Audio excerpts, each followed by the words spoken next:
Hello and welcome to an introduction to backpropagation and Adam optimization. In this presentation we'll be looking at how the algorithm can be very useful in training neural networks. The name backpropagation was first thought of in 1962 by Rosenblatt. At this point though there was no implementation of any algorithm. The algorithm as we know it now is accredited to Linnainmaa, a master's student in Finland in 1970. Then in 2014 Adam optimization was created and was a combination of two pre-existing algorithms, RMS-prop and ADA-grad. The main idea behind this algorithm is you have a neural network which you want to train on a dataset. You start off with a forward pass where you run the input through each layer and its activation functions. You then calculate the error of the model with a loss function which you're trying to minimize. In our case we'll be using mean squared error. You then propagate the error backwards and calculate how much each weight and bias affects the loss function. And you can use this to update the weights with the gradient calculated from backpropagation. And with Adam you use a momentum variable to perform gradient descent. This process is repeated until you reach a stopping criteria, which could be either zero loss or it could be a set amount of iterations.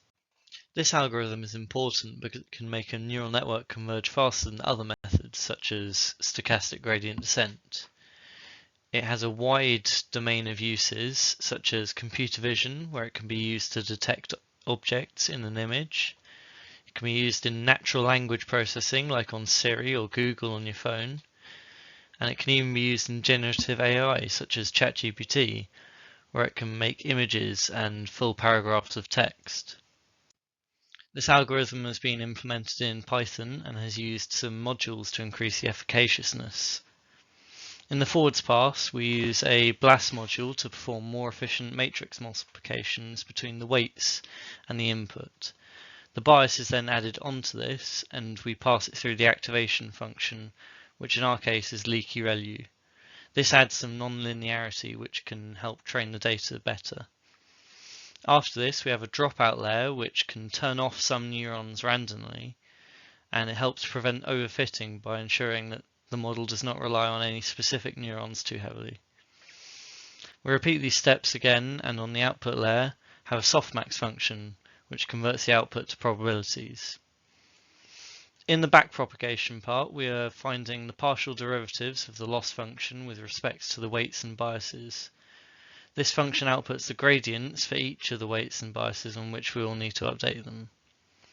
Finally, we use Adam to update the weights and biases by calculating the first and second moment estimates, and then return all these values so they can be used again in the next loop.